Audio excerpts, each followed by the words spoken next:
Good morning, good morning. And I was born this way. So what else can I say? Um, Welcome to CSL Denver, a place, a space, and a face of love, a spiritual community teaching ancient wisdom and utilizing universal principles to empower our lives and the lives of others. I am so glad that you are here today. And that song, if you'd have been here, you would have saw me in the corner just smiling as that song was being sung, because today is a day. I woke up this morning. First, I was feeling unloved, quite frankly, uh, and I don't know why. And it was a passing moment. But when I thought about the whole idea of today's topic, love as a universal expression, like a switch, my mind changed because I was able to, in that split second, realize that no matter what the situation is, no matter how bad or good it's supposed to be, it's all good in the sense that we are here on a sacred journey. We're here on a journey to explore ourselves, our powers, our likes, our dislikes, so that we begin to understand that we were born this way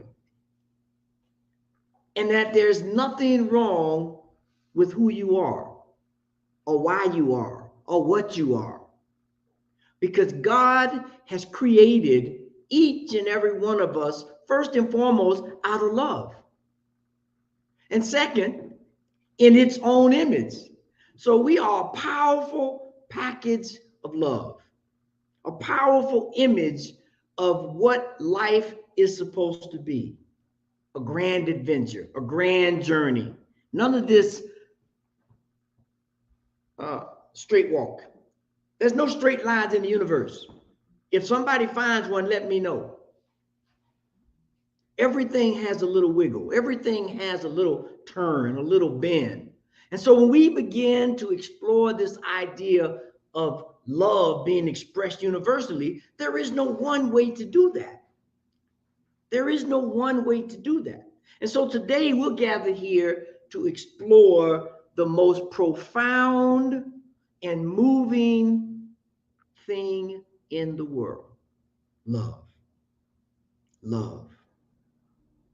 Now, the first thing that we want to know and remember is that love is a transcendence. Love is a transcending power. It moves beyond the petty, the individualized, the often grandiose ideas of who and what any specific situation calls for, or you think it calls for. Just think about some of the news we may have heard this week. In Libya, over 11,000 people lost their lives due to flood. Right across the way, over in Morocco, another 3,000 or so lost their life due to earthquakes. Here in this country, we've been having floods and all kinds of activities from hurricanes and tropical storms, and all of these things are happening, I believe, because the angel Gabriel, now, and if you remember, the Gabriel is that angel that calls forth the glory of God, calls forth the awakening for us to remember who and what we are. And when we look around right now, angel Gabriel is blowing on that horn, saying, wake up, realize what we have here as life on earth. Realize that this is a joyous place, given the ups and downs and all of that. Remember that we are here to be conduits of the divine,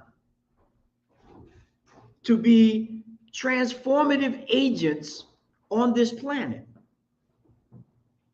And so when we step into this transformative way of life, when we step into this way of looking and living and expressing love, it makes me smile. That's why I was listening to that song and I was sitting there smiling and saying, I cannot remember a time when I didn't feel love, even when I felt bad. How many times or how many cases can you remember when your parents told you, you can't do this or you can't do that because you didn't clean your room or you didn't do this or you didn't do that? And you were mad and all out of touch. And then sometime later, you realize that, ooh, I'm so glad Dad made me stay home today. I would have been in trouble. I would have got expelled from school. I would have been in a car accident. I would have been a whole bunch of stuff. But that expression of love that is sometimes firm, that is sometimes gentle, that is sometimes compassionate, allows us to really experience love in its fullness. Now, one thing I think that is a misnomer, unfortunately, I believe most of us, most people, I won't call nobody out specifically, I made it real general. Most people, they look at love as a noun, something that describes something. However, when we get to the roots of what love is a verb. Look it up. Love is a verb, meaning that there's action involved. There's something that's moving. There's something that's going on other than just saying, I love you. Love is a little bit more than that. And it's most definitely a little bit more than what the prevailing society demonstrates to us, which is a romantic love, candles and, soft drinks and cozy environments. That is one aspect of love, maybe. I'll leave that to your imagination. However, we know for sure when we can see someone in need, the homeless, someone who's lost a loved one, someone who has really gotten to a point to where love is the only thing that can heal. It's the only thing that can move you from point A to point B. When that happens, we begin to know what love really is. And if we look at this first slide, I want to take this idea from 1 Corinthians. Very powerful. It says, if I speak in the tongues of men or of angels, but do not love, I am only a resounding gong or clanging cymbal. If I have the gift of prophecy and can fathom all mysteries and all knowledge, and if I have a faith that can move mountains, but do not have love, I am nothing. If I give all I possess to the poor and give over my body to the hardships that I may boast, but do not have love, I gain nothing. So what is that saying? That's saying that love is really beyond your comprehension. All the things, think about all the things you've done. You gave somebody something. You helped somebody with something. You gave them some information to move them from point A to point B. Now, not that that's not needed or that's not an expression of love, but the energy of love, the vibration of love is way beyond that. It's way beyond that. And when we can begin to operate from that perspective, when we begin to think about life in those ways, then a healing will begin, both internally and externally. Internally and externally, because you see, love has no boundaries. I don't help you because you look like me. I don't help you because you're from my town. I help you because when I see you suffering, when I see you without need, there's something that resonates within me for the things that I need, for the things that I'm missing. Now just think about that. We have this concept, this universal principle in our teachings that talks about the law of correspondence. If someone else is hurting, there's a correspondence in you that's hurting. It might be different in a display of how you see it, but there is a correspondence for everything in life. And we must get in touch with that, because if we don't, there's this whole thing, you know, people try to explain the difference between up and down and left and right. Remember, if there was no up, down would have no meaning at all. There would be no reference points about up. What is up? What does that look like? How do I express it? So we understand that life is a corresponding balance, a corresponding harmony, a movement that allows us to experience the fullness of life. There's a saying that said God created suffering, if you will, so that you could really understand what it means to not suffer, or to love, or to be giving. Because without it, it would have no meaning. And you could see someone on the side of the road and they would just be just like a piece of dirt on the road. Unfortunately.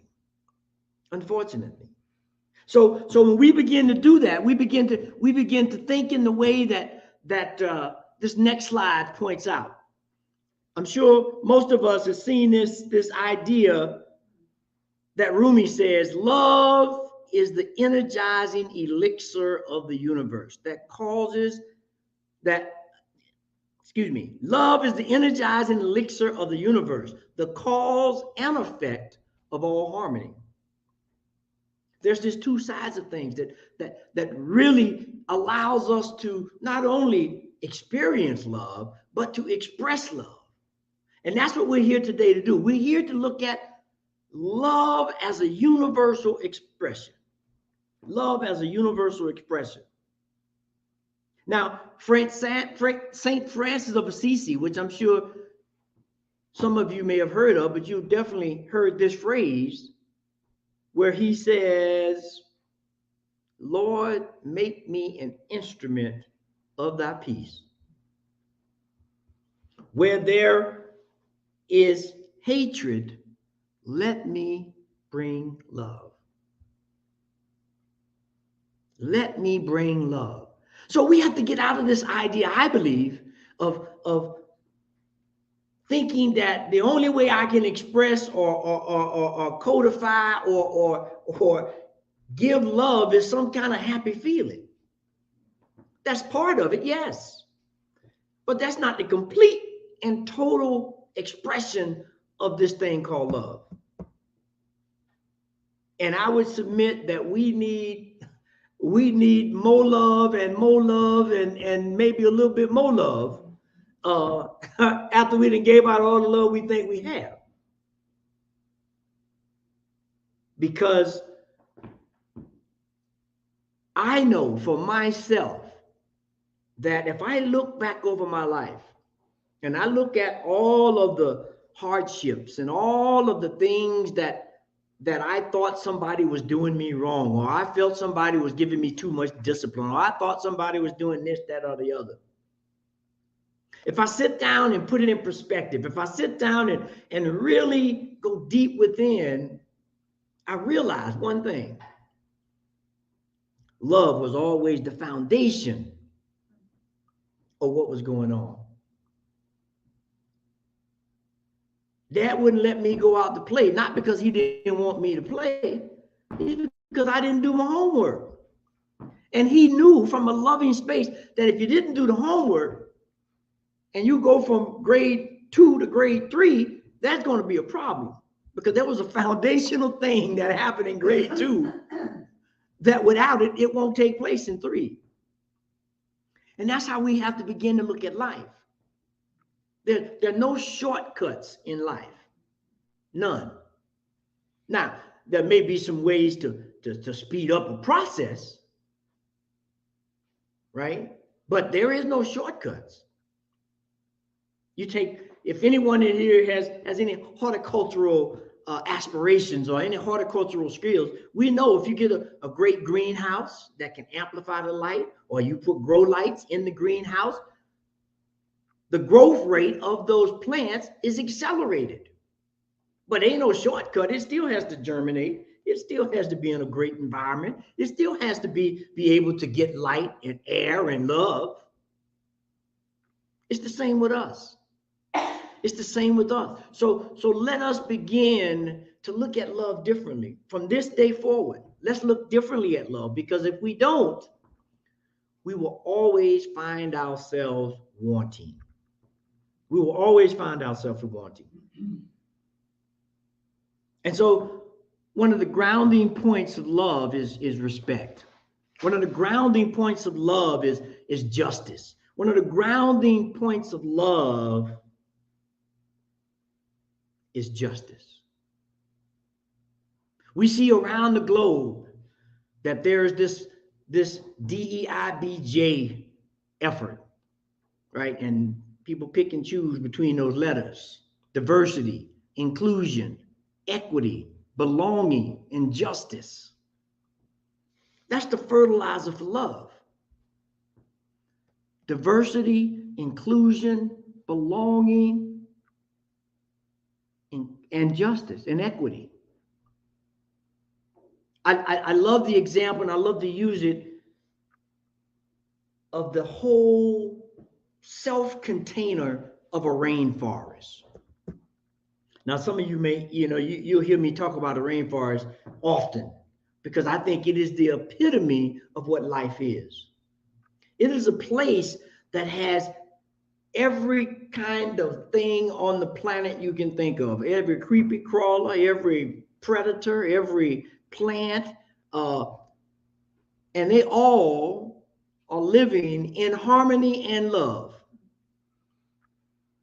And a story that I always point out when I'm talking about a rainforest is the relationship between the mushrooms, something that most people give little thought to, and the fantastic, marvelous trees that grow in the rainforest. There's a symbiotic relationship between the two things that allow the trees to grab energy and food during a certain time. And then when the seasons change and that same food source is no longer available, the mushrooms that have siphoned off some of that energy allows those trees to continue, because it does that reciprocal process of giving back. And so I want to give you 3 keys, 3 things to remember as we continue to wrestle with. And I say wrestle with because it's a wrestling, it's a hard thing to get our head around, because the prevailing society has just destroyed, in my mind, what real love is, because they want to make it commercial. They want to sell some Harlequin love cards, and they want to, they want you to buy some candles and some incense and some oils and all kinds of things to make you think you in love, or you feel in love, or you expressing love. And I can tell you, and I'm probably sure most of you can tell me the same thing, I did that at least 2, 3, 4 times. And I'm not quite sure I felt any difference afterwards when I did it. Following up someone else's idea of what love is. So these 3 things. The first thing is you have to know and love yourself. And if I can get that 3rd slide, this is what Inyana Van Zant says. Know thyself, accept thyself, love thyself, no matter what you have done, whether you have been known, accept and love who you are. Doesn't matter what you did. We hear in the stories of Jesus, the master teacher, we hear the stories all the time that says, I don't care what you did. What I do care about is that you love, is that you have faith in this love enough to change your life. So when you begin to love and know yourself, the first thing we have to do, gotta listen. Gotta listen to who? Yourself, the birds, the song, everything. You have to begin to listen because everything affects you. And so when I listen to myself, I begin to know what I like and what I don't like. And don't tell me you love everything in that kind of a way, because I got a bridge to sell you if you do. We don't love everything in that kind of a way. We love everything in a universal expression of love, yes. But there are some things. I don't like chili peppers. I don't care how much you describe them. I don't care how much you tell me they make the food taste good. I do not like them. They just mess my whole body up. So we have to begin to listen and love and know ourselves so we can really be active, so that we can really move in life and be a presence that allows us to feel good, whether it's rain or shine. We have to listen to ourselves. And then close behind that listening, here we go. Hold on. You got to give up your judgment. Got to give up that judgment. Because if we start judging, that means to judge something means to put it in a box. To judge something means to take part of it away, to kind of analyze it and try to put it in some kind of category. And the moment we put anything in a category, not saying that you don't need to or we don't need to do that, but the moment I do that, I've cut certain parts of it away. And so my vision, my limited understanding, my way of enacting whatever that thing is becomes limited and in most cases punitive.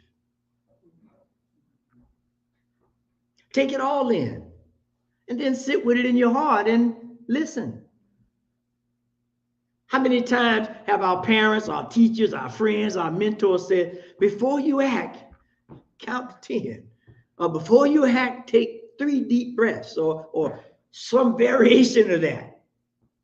Because they understand, they've had the experience, or they had a very good teacher that told them, that says, make sure you understand the pool you're jumping in before you jump in there. And make sure it got enough water and ain't no alligators in there. I'm from Florida, if you don't know. So there's alligators in the pool. So you want to know what you're doing before you jump in that pool. This is the first step of loving and knowing thyself. That's the first step that we need to do. We have to listen and we have to give up judgment. What's the next thing? The next thing is we have to lead by example. You got to lead by example. And you got to, more importantly, you got to love by example. Talk is the cheapest thing on the market. You can get it for free. You even have to pay for it. That's how cheap it is. But as one of my favorite poems says, I'd rather see a sermon than to hear one any day. I'd rather see a sermon than to hear one any day. So we have to lead by example. We have to love by example. And now here's that magic word again of judging. Judge not by appearances. That's what that means in true essence. The appearance of a thing may not give you any clue as to what it really is. Now, I might give you one. I'm not going to totally poo-poo it, but I would say 85% of the time, it might give you a hint, but it ain't giving you the essence of that thing because of the way it appears. And so when we begin to have the ability to lead and love by example, we move mountains. And if we look at this slide, this fourth slide here, it says this: without love, nothing can be accomplished. With love, all things are possible. And as we love, our prayers are answered and the gift of heaven is made. That's what happens when we walk and lead and love by example. You don't even need to say a prayer. Your walking, if you will, becomes that prayer. Your leading by example becomes the prayer, because here's another one of those universal principles. Y'all know this one, law of attraction, as they called it. What I put out, I get back. What I express to you, you express to me. And so when we're able to understand this, when we're able to give and receive, we have no doubt about what love is, about who we are, and about how we begin to express our lives. And now, last but not least of these 3 points is we have to cultivate empathy and compassion. Not just talk about it, not just listen to it. We have to cultivate it in our lives. We have to make it something that we look at, something that we get involved in every day. Every day. Because if I can do that, first, it starts with me. I can give myself compassion for those things I did not do, for those things I wanted to do, but found an excuse not to do them. So I can have the empathy for it and the compassion. And then I don't need to judge myself against somebody else. Somebody else got some success. Somebody else, made some great strides. I don't judge them. I have empathy and compassion for myself, because if I'm getting judgmental about that, there's something in me that says, they did something that I want to do, doggone it, and I'm mad. Not at myself for not doing it. I'm mad at them for doing it. Now, what kind of madness is that? We have to be able to be compassionate with ourselves and have empathy. Because if we don't, we're only destroying ourselves. That uncomfortableness, that disease, if you will, of fear or doubt or judgment begins to take over your whole life. And all of the harmony and balance that has been provided to us by the divine slips out the way. And so this fifth slide, I think, kind of puts this in perspective. Think of the whole world as your friend, but you must also be the friend of the whole world. This is what Dr. Ernest Holmes says in Science of Mind textbook. If we're able to do that, it's easy to have compassion. It's easy to be empathetic. So let us begin to really understand that love is an energy. It's a transformative power in the world. It's something that allows each and every one of us to move. Move what? Anything, everything. And oftentimes it reveals itself as true love in that you don't even need to say anything. You just feel it. It moves you like a good piece of music. If a good piece of music come on, whatever your genre of music, have you ever been to a dance or a party and the music is playing and you trying not to move? You just sitting there. You just like, I'm not going to pat my foot. I'm not going to sing the song. I'm not going to move my head. But eventually, if it's good music, whatever your genre is, and sometimes across genres, you're gonna know, oh, my foot, doggone it, and oh, my fingers popping. And next thing you know, you up dancing. That's how we have to love. That's how we have to express love universally. In that kind of way, in that kind of vernacular. And when we do, we can move throughout the world and we can look at the tragedies of life. We can have compassion. We can have empathy. We can have movement. We can send dollars. We can lend hands. There's a whole manner of things that we can do. And so as we move into this week, we come to that portion of the service where we have call to action, right? Because we know love is a verb. It's not just description of things. So if we can get that slide for the call to actions. Two things. The first one is examine your life and ask the question, how can I be more supportive?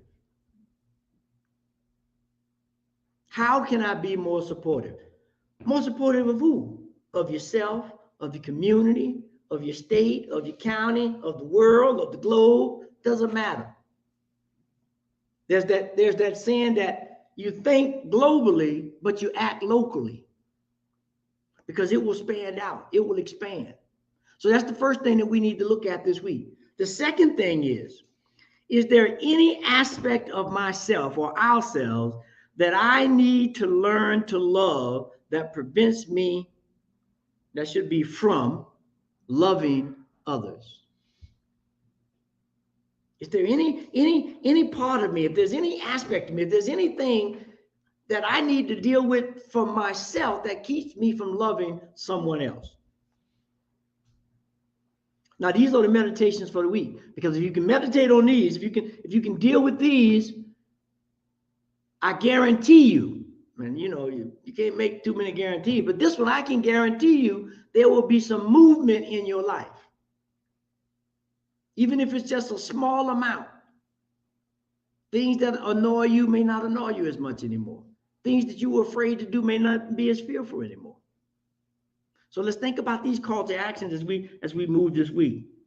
And so, in closing, let us remember that love is a universal expression that binds us all together as human beings, as plants, as animals, as planet. It has the power to heal, inspire, and unite us. By practicing love in our daily lives, we can create more compassion and harmony in the world. So let us go forth from here, embracing love as the guiding light of our journey, of our adventure called life, towards a better place where all things feel comfortable, feel needed, and wanted, so that we create this world that works for all. And so let us pray.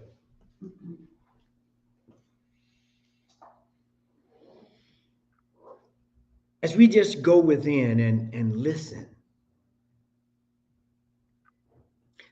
to that still small voice of the divine that is within each and every one of us, that's calling us to a greater expression of love. That's reminding us that we were created out of love, and that there is no power, there's no thing, there's no person that is stronger than love.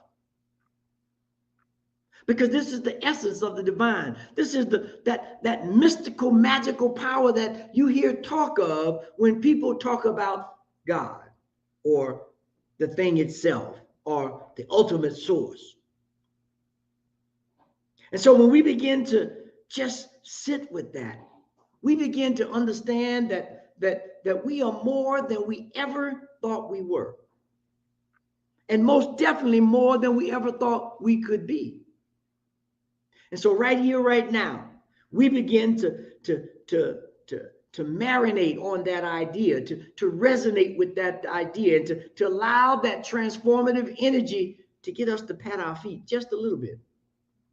We know it's contagious. We know if we lead and love by example and we allow others to see us loving fully, it will be contagious. And so right here, right now, I know this is true for me and you and anyone that's listening in the audience. I know that love is a healing power. I know that love is something that uplifts us and excites us and enlightens us. And I claim it for each and every one of us right now. And I know that it will show up in our lives exactly how it needs to be. And so with that, I just give thanks. I give thanks for this moment. I give thanks for this idea. I give thanks for the transformative power of love that is expressed everywhere. And so with that, I just give homage to the divine. And I release this prayer into a law that is infallible, that is already working in our lives, that is already moving us in a direction to our full greatness. And so with that, I release, I let go, and I know that it is so. And so it is. Amen.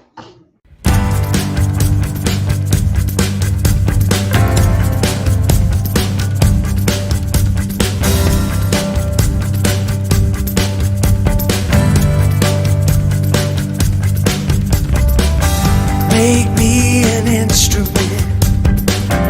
Make me an instrument. Make me instrument of peace. Make me an instrument. Make me an instrument. Make me an instrument of peace. Where there is hatred, I will love. Where there is sadness, I will bring joy. Where there is darkness, I will shine. I am an instrument of peace.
instrument. Make me an instrument.